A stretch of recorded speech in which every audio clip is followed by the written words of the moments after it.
¿Qué tal? ¿Cómo están? Es imprescindible estar abierto a lo inesperado. La frase no es mía, es del Premio Princesa de Asturias de Investigación Científica y Técnica 2020, Emmanuel Candés, y bien podría resumir la situación actual en la que nos encontramos. Esta semana, Reconstruir Castilla y León se está emitiendo desde la Facultad de Medicina de Valladolid, y para resolver todas esas dudas y para ponernos en contexto de qué es la investigación científica y qué es lo que está ocurriendo ahora mismo con la investigación durante esta pandemia, me acompañan tres invitados que paso a presentarles ahora mismo. Empezamos por mi derecha, Alicia Armentia. ¿Qué tal? ¿Cómo está? Es jefa del Servicio de Alergología del Hospital Río Ortega de Valladolid. Bienvenida. Muchas gracias. Muchas gracias por estar con nosotros. Carlos Villalobos, que es el director del IBGM, que es el Instituto de Biología y Genética Molecular, pero viene por la parte del CSIC. Bienvenido, gracias. Y Alberto San Román, que es director del IFICOR, que es el Instituto de Ciencias del Corazón. Bienvenido y gracias por estar aquí. A vosotros. Vamos a escuchar, si les parece, primero una entrevista que nos va a poner en contexto y enseguida empezamos con el debate. Seguimos en Reconstruir Castilla y León, hoy con un invitado de excepción, el ministro de Ciencia e Innovación, Pedro Duque, al que saludamos ya. Ministro, muchísimas gracias por estar con nosotros. Pues muchas gracias y encantado. Encantados nosotros. Quería empezar con una pregunta muy clara. Vamos a ver, tengo la sensación, y yo creo que mucha gente, de que cuando llega una crisis económica, la principal damnificada es la ciencia, la investigación. ¿Esto usted qué me dice? ¿Que es un mito, que no responde a la realidad, que sí ha ocurrido? Ha ocurrido desde luego, y ha ocurrido en España. La última crisis económica, desde luego, en los demás países no ocurrió. Pero en España, desgraciadamente, pues tuvimos esa falta de visión, y sí que ocurrió a partir de entre el 2010 y el 17, pues redujimos como al 6%. Todas las aportaciones del espacio del Estado en ciencia, y los demás países pues aumentaban. La media europea aumentaba el 25%, porque todo el mundo tendría que entender que el conocimiento, los nuevos productos, es como se sale de una crisis. Claro. ¿Y esto no va a suceder ahora otra vez? Yo, desde luego, estoy completamente empeñado y tengo el apoyo del presidente. Hemos presentado un plan de choque muy importante en julio y está dotado con 1.000 millones de euros reales, y realmente yo creo que eso es un cambio muy importante en el tratamiento de crisis y en la aproximación que desde el gobierno se ha hecho a precisamente pensar mucho más en el futuro y a guardar algo para el futuro, y no solamente estar tratando los problemas muy concretos. Ese plan de choque, que estaba dotado con 1.000 millones en inversiones directas, era para 2020 y 2021, si no me equivoco. Sí. 2020, ya estamos en el último sprint. ¿Ya se ha invertido realmente en algo? ¿En qué se está empleando ese dinero? Pues sí, tenemos aprobados más de 90 millones de incrementos en proyectos de investigación que ya están en el carril de convertirse en convocatorias. Este mismo año se va a hacer. Hemos aprobado varios otros proyectos, como por ejemplo la primera inversión en un proyecto de medicina personalizada. Ya hemos puesto más de 25 millones de euros, que también son adicionales. Había varios otros programas, por ejemplo, de fomento de la inversión privada, que también se han puesto en marcha, como un incremento en la convocatoria de emisiones, que estaba específicamente dirigido a la creación de tecnologías del hidrógeno. Tenemos también un plan aeronáutico, todo esto está en marcha. Hay un par de inversiones de ciencia que están ya casi en las últimas semanas y que desde luego también saldrán, y yo estoy muy encima de que todo lo que pone ahí, que se lo puede bajar todo el mundo de la web de Moncloa, tiene que salir. Hace muy poco aprobaban en el Consejo de Ministros la estrategia española, ¿no?, de ciencia, tecnología e innovación para el periodo 21-27. A grandes rasgos, para que la gente lo entienda, ¿qué es esta estrategia? ¿En qué consiste? Es un planteamiento de prioridades y un planteamiento de líneas de actuación que tienen que durar todos esos años. Antes se hacía de 8 años, pero al llegar en nuestro turno de hacer la nueva, lo hemos hecho de 7, porque así coincide con la estrategia de la Unión Europea, que es de 7, y el presupuesto de la Unión Europea, que es de 7. Cada vez estamos más implicados con cuestiones europeas, es difícil hacer una estrategia que no coincida. La teníamos prácticamente hecha pues, en febrero, y ha habido que renovarla porque las circunstancias del mundo han cambiado. Hemos movido mucha prioridad al área de salud y además hemos cambiado el primer hito, digamos, de las estrategias se suelen evaluar, digamos, a mitad para después, digamos, hacer una adaptación en el siguiente periodo. Entonces, el primer periodo es el periodo que va a durar el plan de recuperación, o sea que hemos adaptado esos periodos también. Y en general, pues en todos lados se nota que esta estrategia es, sobre todo, para que la ciencia, la innovación y las nuevas tecnologías desarrolladas a partir de la ciencia ayuden a la recuperación del país. Creo que pone el acento esta estrategia en la participación del sector privado en la investigación, ¿no? Yo tengo que confesarle que antes de preparar la entrevista pensaba que la inversión pública era mayor que la privada en España, pero revisando los datos, los últimos de 2018 me desmienten esto. La inversión privada fue en 2018 7.300 millones aproximadamente, la pública 6.200. Es mayor la privada que la pública, pero aún así no es suficiente, porque creo que ponen el acento, insisto, ¿verdad?, en la inversión privada en la investigación y en la tecnología. Sí, en los países en los que verdaderamente la investigación, el desarrollo tecnológico y la innovación son pujantes y colocan al país, y colocan los sueldos del país, y colocan el futuro del país por delante de los demás, la inversión privada suele ser más o menos el doble que la pública. ¿Por qué? Pues porque la inversión en ciencia la hace normalmente el Estado y alguna parte de fundaciones privadas muy señaladas y con muy buen espíritu de colaboración, pero en realidad lo que hace que el país se coloque a la cabeza es la utilización de todo ese conocimiento en creación de tecnologías, de nuevos trabajos, nuevos puestos de trabajo más cualificados, nuevos productos, mejor exportación, mayor valor añadido, y para eso, por supuesto, hay que intentar incrementar la utilización de los conocimientos en la empresa privada. Por eso nosotros, desde que hemos llegado, hemos estado haciendo un gran esfuerzo en crear programas pilotos de fomento de esto. Entonces, está ahora mismo ya en evaluación el programa de misiones, que se adelanta al programa de misiones de la Unión Europea, que empezará el año que viene. Hemos puesto en marcha todo el programa que llamamos de transferencia Cerveda para que los centros tecnológicos se alíen entre sí de diferentes sitios del país y constituyan una red más potente. Y otro programa que hace que estos centros tecnológicos puedan dar servicio a las pequeñas y medianas empresas que tienen muy difícil hacer innovación porque no tienen laboratorios, por eso utilizando los centros tecnológicos lo pueden hacer. Hemos puesto en marcha un segundo programa de compra pública de innovación que consiste en que el Estado, a través de nuestro ministerio y la agencia de innovación, el CEDETI, compra el primer prototipo a una empresa prometedora para que después eso pueda ir al mercado.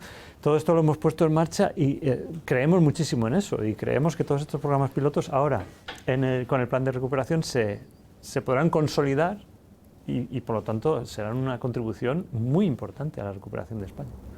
Y para fomentar todavía más la participación del sector privado en la ciencia, en la investigación, ¿qué se plantean? No sé si son exenciones fiscales, si es una ley de mecenazgo actualizada a los tiempos, si es reducir la burocracia, porque esto son quejas comunes de todo el sector privado, ¿no?, a la hora de invertir. Sí, de hecho la AIREF, la Autoridad Independiente de Responsabilidad Fiscal, en la semana que viene o la otra va a presentar su informe en el que estudian las deducciones fiscales a la investigación, el desarrollo y la innovación de las empresas, y nos darán una idea sobre cómo adecuarlas mejor para que funcionen mejor, para que tengan un mayor efecto multiplicador.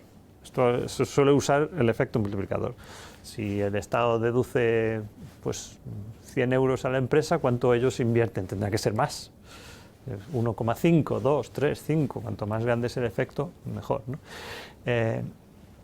creemos que los programas que hemos puesto en marcha, estos que hablábamos y todos los existentes anteriormente de CEDETI, están muy optimizados en cuestión de la documentación a presentar, etcétera. No veo que haya un problema realmente de burocracia en ese sentido. Las empresas tienen la ventanilla permanentemente abierta a varios programas de CEDETI y yo creo que por ese lado no hay un problema grande.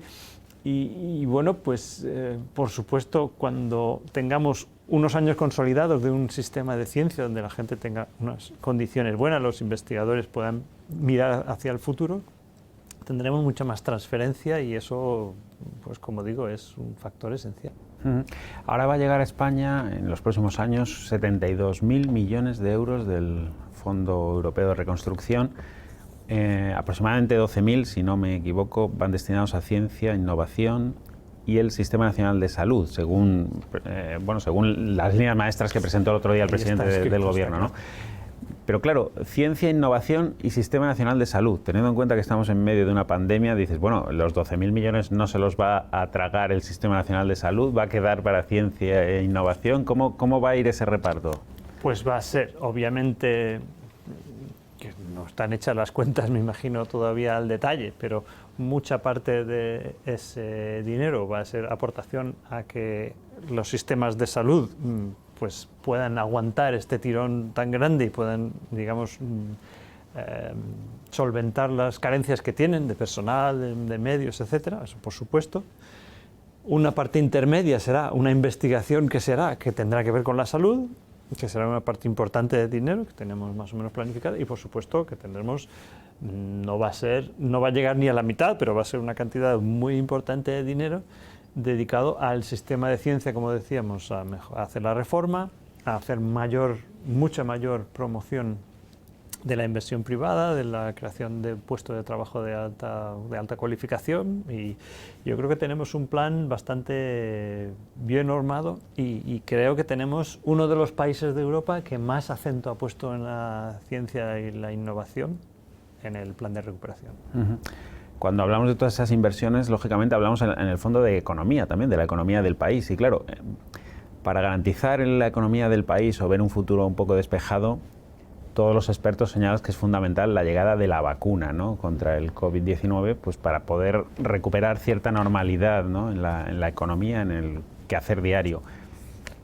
¿Hay buenas noticias respecto a esto? ¿Cuándo cree usted que tendremos, es la pregunta del millón, ya lo sé, pero ¿cuándo cree usted que tendremos una vacuna en España? Yo creo que lo más importante es decir que vamos a garantizar lo primero, la seguridad. En Europa no se van a hacer ningún juego con la seguridad de ningún medicamento y mucho menos con la vacuna, que es algo muy comprometido. Tengo en cuenta que se trata de inyectarle algo a alguien que está sano. Entonces esto es muy, muy comprometido y no se va a hacer ningún tipo de recorte en la seguridad. Una vez que tengamos todos los resultados de las pruebas que están todavía en funcionamiento, no sabemos todavía el resultado, pero una vez que lo tengamos y estemos completamente seguros de que a las personas se les puede administrar, pues también tendremos otro resultado que es diferente que es, digamos, independiente de la seguridad, que es la efectividad, porque hay tantos proyectos que se han hecho tan deprisa que es posible que la efectividad, pues claro, de las primeras vacunas que salgan no sean como las que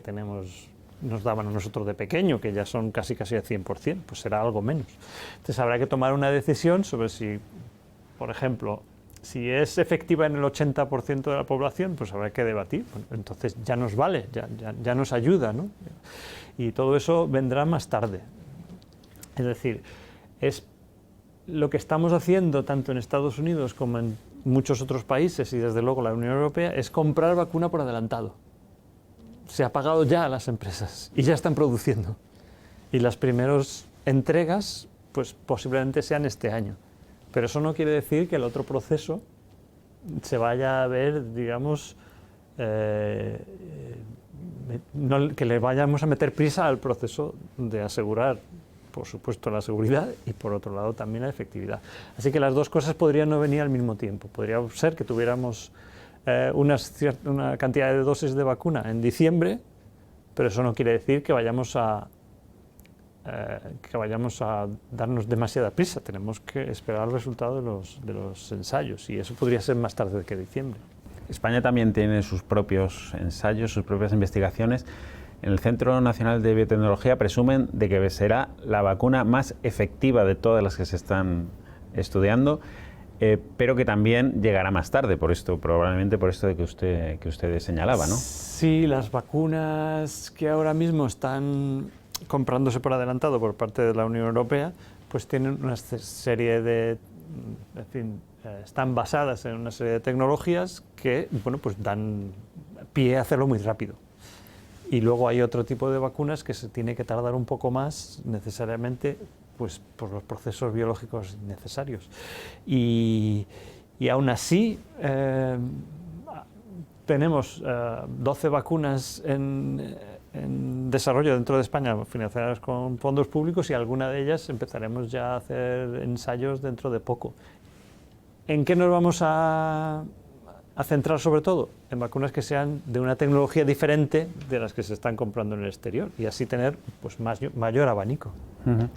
Bueno, después de, volviendo un poco al principio, de todos estos mensajes que estamos dando sobre el futuro de la ciencia en España, que va tan condicionado al futuro de la economía también, vemos las previsiones económicas de muchos organismos internacionales respecto a España, de centros de estudios de mucho prestigio, que no son precisamente demasiado halagüeñas, ¿no? En todo esto, usted, para terminar, ¿podría darnos un poquito de luz, una pequeña esperanza respecto al futuro de nuestro país?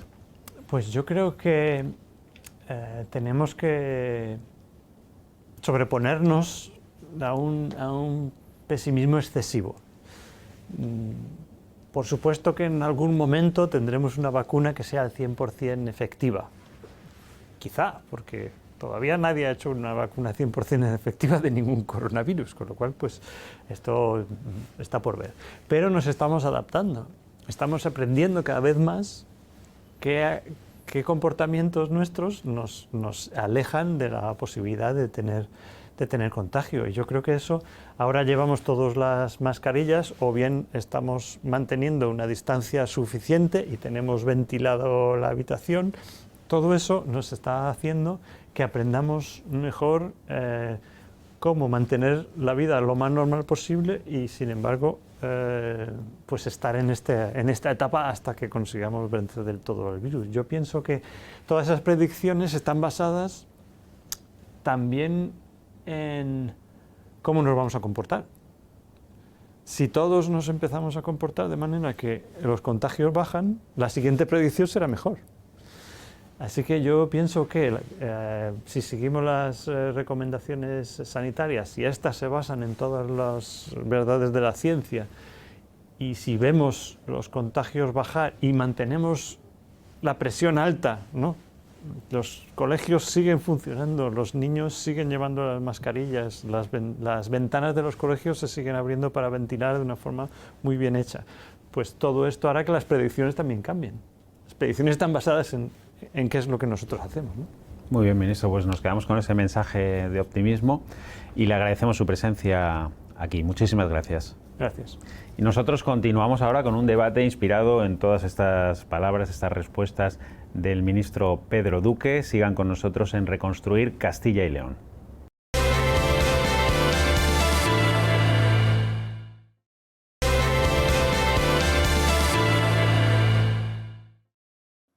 Bueno, pues vamos a empezar con el debate ya en sí. Supongo que ya que se dedican a la investigación científica y ahora el tema candente es la COVID-19, la pregunta es muy sencilla. No sé si en la actualidad ustedes están llevando a cabo investigaciones relacionadas con el coronavirus. Alicia, empiezo por usted. Pues claro que sí. Era inevitable derrochar todo el esfuerzo de investigación posible por la gente que lo estaba pasando tan mal.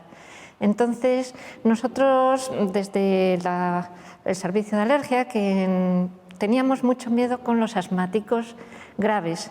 Tenemos a una unidad infanto-juvenil de asma difícil y temíamos por ellos porque parecían personas muy vulnerables. Entonces contactamos con todos telemáticamente a través de aplicaciones que nos indican los datos clínicos que ellos mismos nos envían y les damos instrucciones terapéuticas en el acto.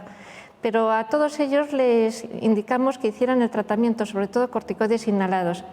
Y luego a mí me destinaron a residencias de ancianos y ahí pude ver pues, el desastre que era esta enfermedad y que había que hacer también algo por ellos, y les puse el mismo tratamiento porque muchos eran por problemas respiratorios, como los pacientes asmáticos.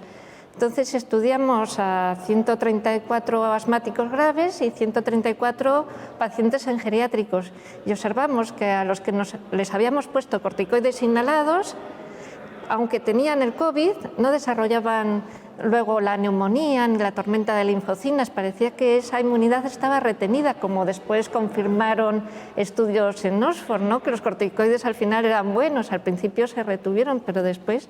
Recordamos que la COVID-19 afecta de una manera muy importante al sistema respiratorio del paciente. Exactamente, bueno, es multisistémica, afecta a todos los órganos, pero la diana es pulmonar. Entonces eso lo publicamos antes que en Oxford, pero claro, los estudios españoles no tienen esa trascendencia nunca. Qué pena también, ¿no? Que no hablemos de lo que se hace aquí, que se hacen muchísimas cosas. Eso, en realidad, pecamos todos los investigadores, siempre tendemos a considerar más importante lo que se ha hecho fuera, cuando aquí hay una cantera en investigadores jóvenes magnífica. Son investigadores que cuando van fuera desarrollan todo. Por ejemplo, el premio Nobel de Química, que se ha obtenido por el CRIS, eso lo desarrolló un investigador español, Mújica, y le costó publicarlo muchísimo, pero basta tener un apellido foráneo para que lo que dices tenga más credibilidad. Y de hecho yo empecé a publicar cuando me presentaba no por mi nombre, Alicia, sino por mi apellido y como hombre más que como mujer, desgraciadamente. Eso hace tiempo, ahora ya no hay Me Too en la investigación, pero en esa época pues podía haberla habido. Carlos, en el IBGM no habéis dejado de trabajar, todo lo contrario, ¿no? Muchísimo más trabajo. Bueno, desde el comienzo de la pandemia, primero, bueno, hubo muchos voluntarios del IBGM que estuvieron participando en las tareas de diagnóstico PCR en un laboratorio que se montó en el edificio Lucía de la Universidad de Valladolid, ¿no? Porque la gente no podía, o había confinamiento, no podía ir a trabajar a los laboratorios. Y se presentaron voluntarios, 25 del IBGM estuvieron trabajando allí. Pero también hubo oportunidades para conseguir financiación para hacer proyectos de investigación financiados por el CSIC, por el Instituto de Salud Carlos III y la Junta de Castilla y León. Y ahora mismo pues hay 6 proyectos de investigación financiados en marcha en el IBGM, de los cuales pues, somos investigadores principales en 5 de ellos. Y brevemente, pues uno es de terapia celular para el tratamiento de las fibrosis y la degeneración en distintos órganos producida por el virus. Otro es un proyecto de Juan Francisco Arenillas sobre problemas cardiovasculares e ictus. Otro proyecto tiene que ver con la tormenta de citoquinas, utilizando técnicas de análisis masivo de citoquinas para determinar por qué unos pacientes reaccionan de forma explosiva y fallecen y otros apenas tienen síntomas. Luego otro proyecto de biología, de genética molecular, en el que participa el Hospital Clínico de Eduardo Tamayo y un miembro del IBGM, Juanjo Tellería. Y 2 proyectos más básicos que son de la biología molecular de la respuesta al virus, y uno que dirijo yo que es de viroporinas, ¿no? Que son proteínas de virus que forman canales de calcio y que pueden estar implicados en la patogénesis de la enfermedad. O sea, que metidos de lleno en el tema de investigación Buena COVID. parte del IBGM se ha enfocado al virus, sí. Alberto, ¿cómo está la situación? En un servicio que siempre estáis a tope de trabajo, investigando siempre muchísimo y ahora me imagino que con más... Bueno, nosotros como servicio nos hemos implicado, como no podía ser de otra manera, totalmente con la asistencia de estos pacientes en el hospital, pero evidentemente, igual que los compañeros, yo creo que es bueno que además que los televidentes entiendan cómo los investigadores nos adaptamos a las necesidades de la sociedad, y en este momento esta es la necesidad número 1, y esto hemos hecho nosotros también. Evidentemente tenemos un registro con más de 900 pacientes, ya al principio de la pandemia había una duda muy seria sobre si unos fármacos concretos, los inhibidores del enzima convertidor, los IECAs, que los toma la mitad de los españoles, porque son hipertensos, podían ser perjudiciales, y nosotros ya hemos publicado que no son perjudiciales, que no aumentan la incidencia de enfermedad y que no hacen que sea más grave. Estamos haciendo lo mismo con las estatinas, que también hay dudas sobre las estatinas. Nos han concedido ya varios proyectos de la Gerencia Regional de Salud, de la Sociedad Española de Cardiología, para seguimiento de pacientes con COVID. Esta misma mañana hemos tenido una reunión de investigación, los investigadores que estamos en COVID, en mi servicio, para planear el seguimiento de estos pacientes que han tenido insuficiencia cardíaca, qué ha ocurrido, cómo ha quedado el corazón. O sea que sí, estamos muy activos en la investigación. Me surge una duda. Todas estas investigaciones, estudios que hacéis, supongo que se publicarán y que de alguna manera llegarán a los altos estamentos, porque sí que tengo la sensación de que muchas veces salen representantes de la OMS, de la Organización Mundial de la Salud, que como cada día se dice una cosa. No sé si esto se debe a que se están haciendo muchos estudios de investigación o que al final esa información no llega a donde tiene que llegar. Bueno, yo no diría que cada día se dice una cosa. Lo que ocurre es que hasta hace 5 meses nadie sabíamos nada. Nadie. Nosotros ahora nos hemos hecho expertos en algo que hace 5 meses no existía. Entonces es lógico que según va avanzando las publicaciones científicas, según van avanzando los proyectos, hay hallazgos nuevos que pueden contradecir en parte los hallazgos previos, pero esto es la ciencia, es así la ciencia. Yo no, una contradicción en sí tampoco veo, al contrario, es la vida diaria nuestra.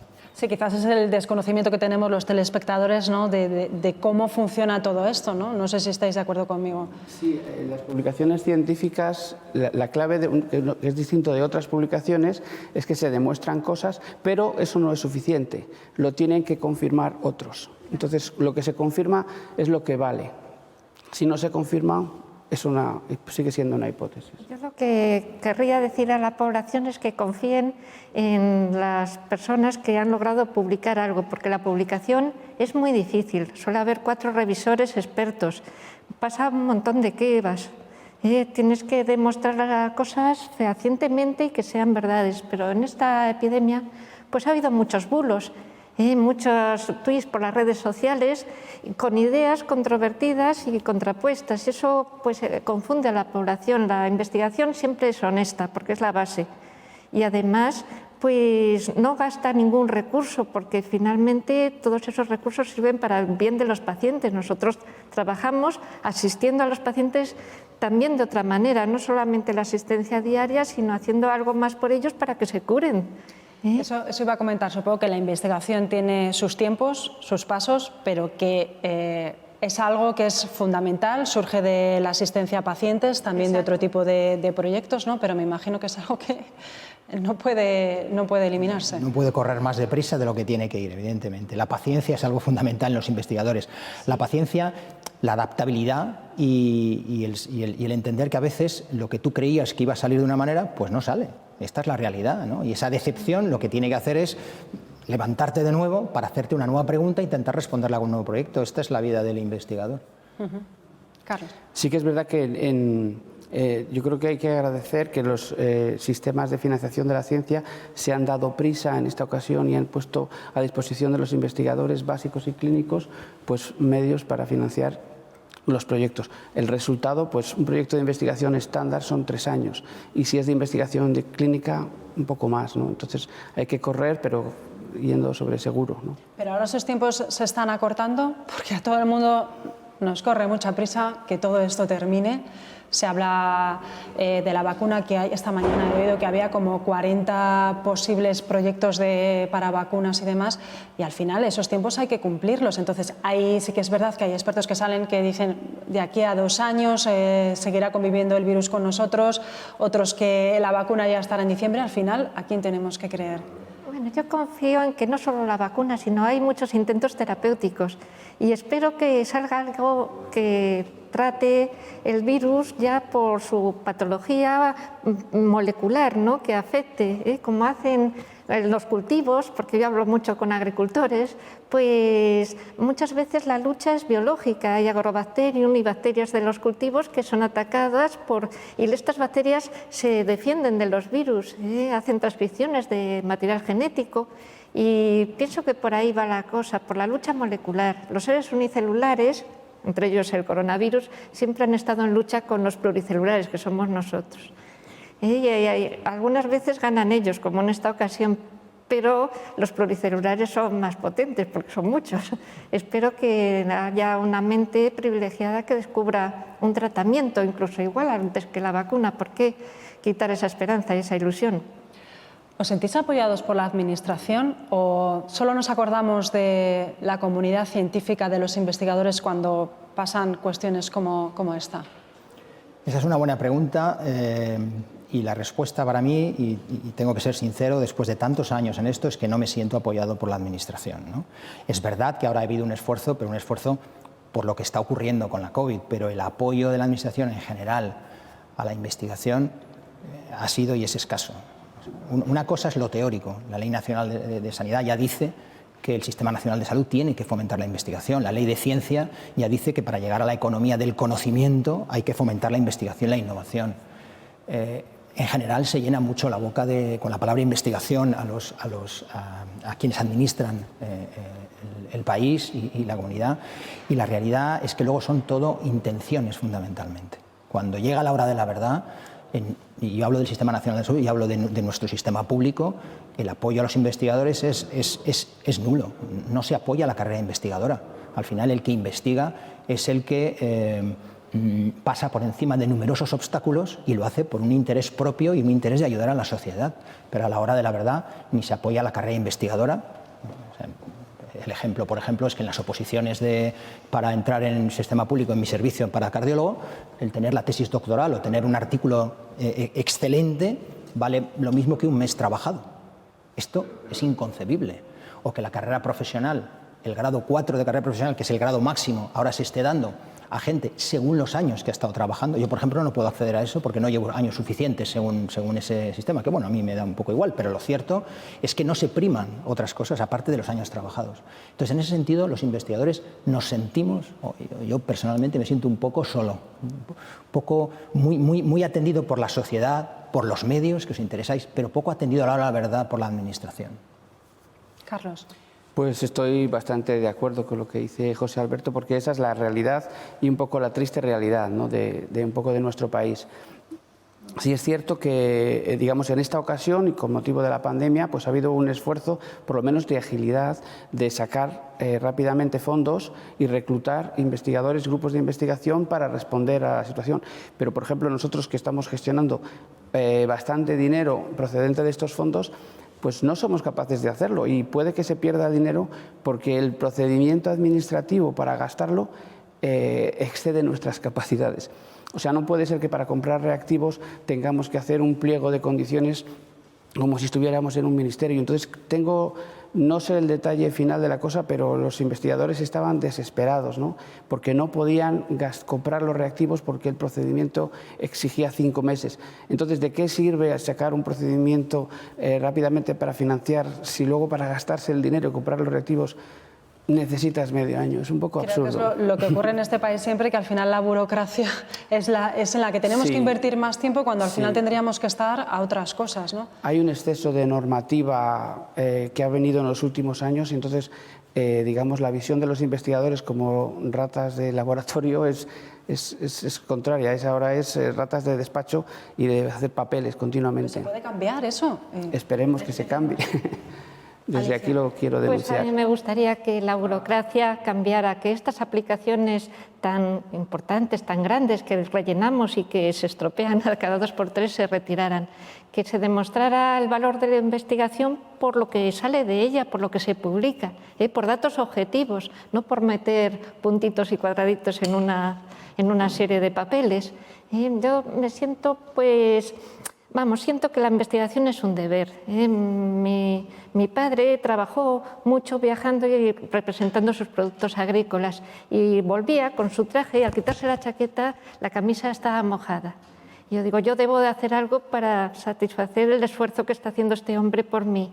Y hice medicina lo mejor que pude, pero la investigación es un deber con la sociedad. Hemos formado a personas con mucho esfuerzo de todos los españoles, entonces eso hay que devolverlo de alguna manera a la sociedad que tenemos y a nuestros pacientes. El problema de la gestión es que ven la investigación como un gasto de tiempo, piensan que si investigamos no asistimos. Cuando sale de la asistencia, después de pasar consulta, nos llevamos las historias, ¿verdad?, a casa y hacemos la investigación en nuestras horas libres y en tiempo que podemos sacar de debajo de las piedras.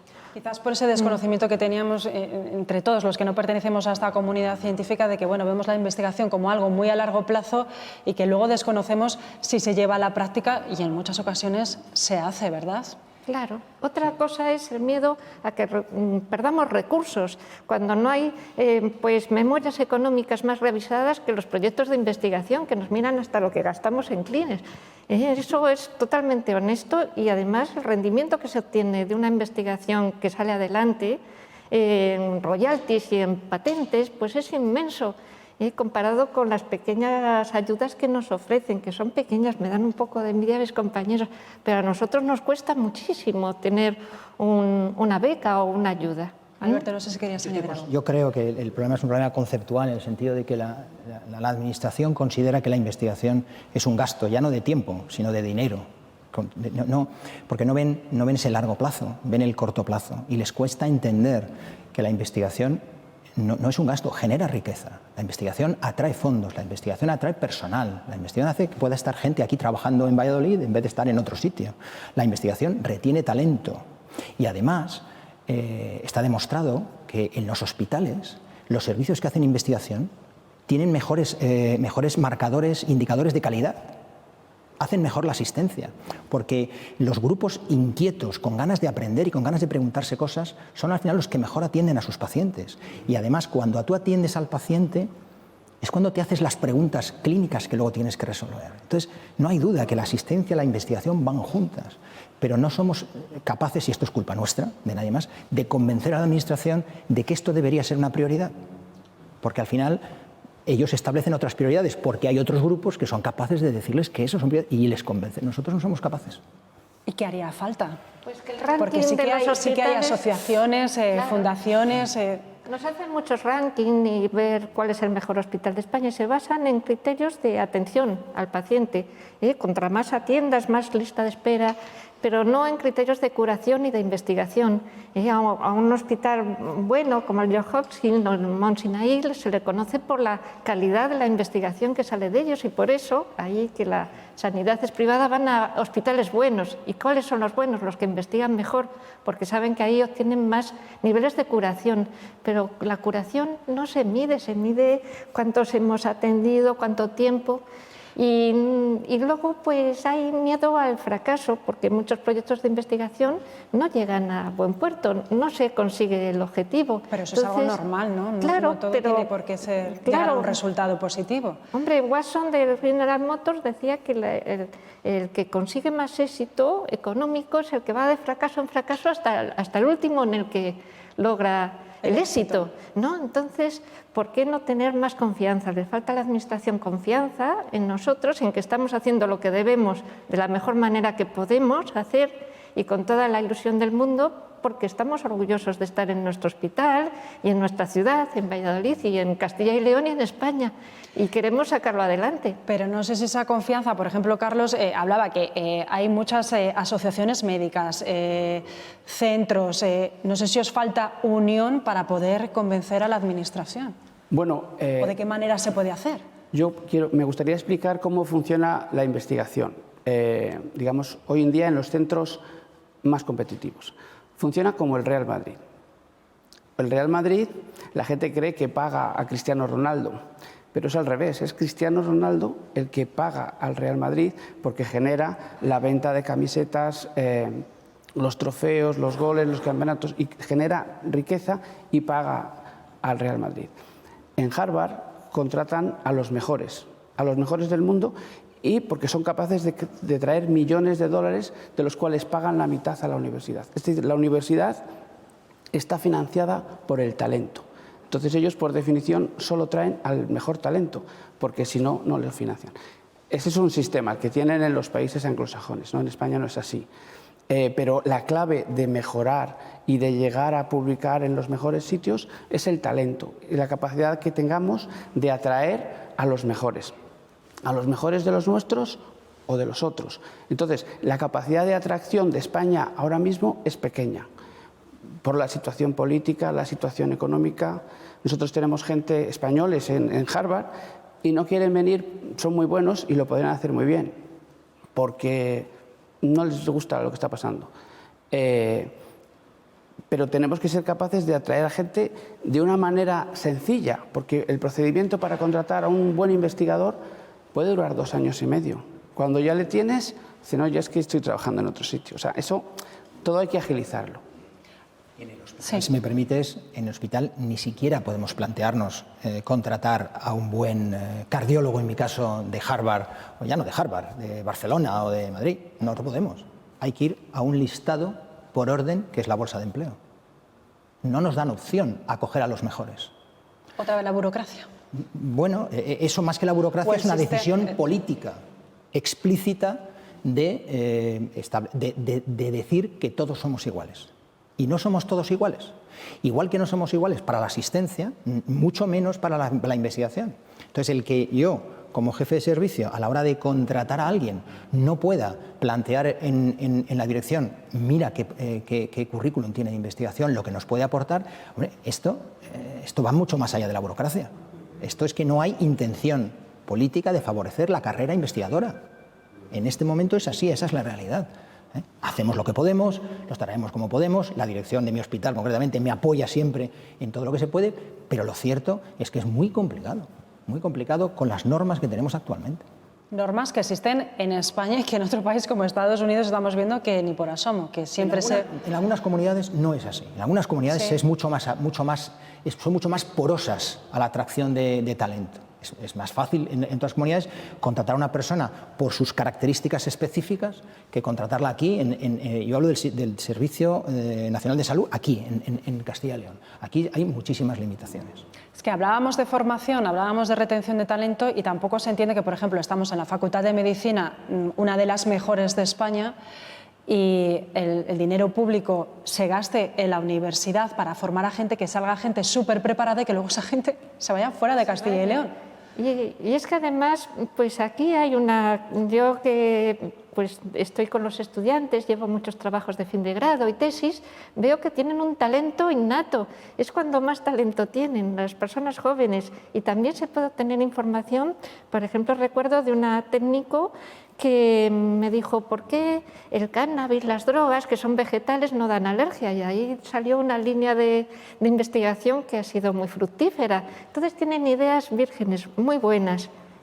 Esta pobre técnico luego perdió casi toda la vista por una hemorragia cerebral y siguió investigando, y me demostró que más es el sentimiento que los sentidos, y la fuerza y el coraje que las habilidades innatas. Y ellos tienen fuerza, sentido, habilidades innatas, y les falta un poco el coraje, el miedo que tienen a fracasar, porque aquí se les educa a siempre ganar, no se les educa a que pueden cometer errores y tienen que empezar desde el principio. Es lo que hay que hacer. Venga a luchar y venga a fracasar, que alguna vez pues sale bien las cosas. Carlos, seguro que tienes algún ejemplo también. Bueno, sí. Yo quería decir que Castilla y León es un sitio fantástico para la investigación. O sea, aquí tenemos 2 de las universidades más antiguas del mundo, que son Valladolid y Salamanca. 800 años Salamanca y seguramente alguno más Valladolid, aunque alguno estará en contra. Pero eso es así, o sea, solamente hay 2 regiones en el mundo con ese nivel, que sería el sur de Inglaterra y el norte de Italia. Entonces, esto que es así, no lo sabemos aprovechar. Muchos de Castilla y León, castellanos y leoneses, no lo saben siquiera. Entonces, tenemos que, por supuesto, sin abandonar las otras universidades públicas o privadas, potenciar estas 2 universidades, que son 2 joyas, seguramente las 2 instituciones más importantes de Castilla y León, para mí, sin duda. Entonces, ¿qué pasa? Que la gente llega a hacer la tesis, cuesta un montón de dinero, cuesta 100.000 euros a los contribuyentes formar a un doctorando. Muchos ya no se van al extranjero, que es lo recomendable, porque claro, la cosa está muy difícil y entonces lo abandonan, entonces toda su formación se pierde. Los que van al extranjero ven cómo está el panorama en Estados Unidos, en Alemania, las facilidades que tienen, el dinero que tienen, el dinero que ganan. Y ya no regresan. Y no regresan. Y si lo hacen es un poco por razones emocionales, es decir, quieren volver a su tierra, a su casa. Sí. Entonces es complicado, hay que darles cosas, hay que favorecer que vuelvan. ¿Cómo? Pues generando plazas. Yo quiero decir, por ejemplo, que aquí en esta facultad, ayer por la tarde, pues hubo una junta de facultad en la que se ha aprobado la solicitud de un nuevo título, un nuevo grado para la Facultad de Medicina que se va a llamar Biomedicina y Terapias Avanzadas. Entonces, yo creo que esto es una gran oportunidad para relanzar la investigación, la docencia y la terapia, el cuidado de los pacientes en la Facultad de Medicina, en Valladolid y en todo Castilla y León. Alberto. Yo, si me permites, mi perspectiva es un poquito diferente. Yo lo veo de esta manera. Cuando un chaval aquí termina sexto, termina medicina, es comprensible que muchos quieran irse. Es decir, a mí no me parece tan importante retenerlos aquí en este momento, porque además es bueno que se vayan. Quieren irse por un proyecto de vida, porque tienen una pareja, porque quieren hacer la residencia juntos donde puedan, porque la especialidad que quieren hacer no se hace aquí, porque quieren conocer otras ciudades, y eso es enriquecedor. El mundo, aprender otro idioma, exactamente, lo que sea. No, pero incluso aquí, que quieren irse a Barcelona, a Madrid. Madrid es una ciudad que tira mucho, y es comprensible. Estar viviendo 4 o 5 años en Madrid, pues eso es enriquecedor. A mí lo que me parece que deberíamos reforzar es que luego puedan volver. Y si no ellos, que vengan otros, pero poder atraer ese talento ya formado, que ya ha hecho el MIR, en nuestro caso en medicina, que ya ha hecho el MIR, que ya se ha focalizado hacia una subespecialidad, que incluso se ha formado durante 1 o 2 años fuera, como muchos de nuestros residentes han hecho. Poder retenerlos de alguna manera, poder retenerlos, repito, con una carrera investigadora, pudiendo elegir a los mejores, pudiendo no tener que recurrir al listado que siempre hay que recurrir, es decir, dándonos más facilidades que no nos dan realmente en el sistema en el que nos movemos ahora. Esa es mi perspectiva. Nos queda muy poquito tiempo, me gustaría que entre los tres, cada uno, me resumierais el reto que tenéis ahora por delante, Alberto. Bueno, hay 3 pilares en la investigación que a mí me parecen clave, que son el entorno en el que nos movemos, que yo he explicado cómo lo veo, el paciente, hay que orientarse al paciente, y el investigador. Y ahí está el desafío fundamental, el investigador. ¿Cómo hago yo para la gente que yo tengo en mi servicio, que son gente brillante, gente con un futuro extraordinario, gente que ahora mismo acaban de montar un laboratorio de realidad virtual, por ejemplo, para enfermedades en cardiología? ¿Cómo puedo hacer para retenerlos aquí, más allá del contrato de investigación que hemos conseguido a través del Instituto de Salud Carlos III? ¿Cómo puedo hacer para que se queden? Ese es mi reto ahora y mi desafío. Carlos.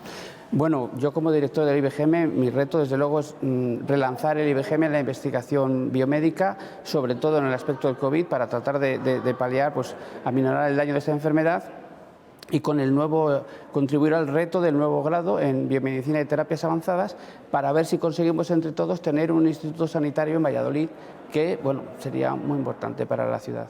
Muy bien. Alicia.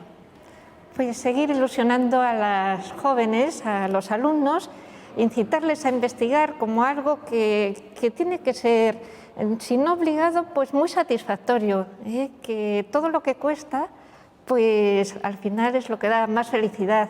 Y en esta situación de pandemia, pues es inexcusable no hacer algo, y que las penas pues son peores de pensar que de pasar. Pasaremos por esto y encontraremos, gracias a la investigación, nuevos caminos para curar a la gente. Mi ilusión es curar a los alérgicos, pero para eso hace falta que tengan confianza en nosotros la Administración y la sociedad. Pues con ese mensaje nos quedamos. Muchísimas gracias a los tres por acompañarnos. Espero que los telespectadores hayan conocido un poquito más en qué consiste la investigación científica, también ese llamamiento a la Administración para que os sintáis apoyados, para trabajar todos unidos, porque al final esto repercute en el paciente y siempre para beneficiarle. Gracias a los tres, de corazón, muchísimas gracias. Y a ustedes les veo dentro de 7 días. Que pasen una feliz semana. Adiós.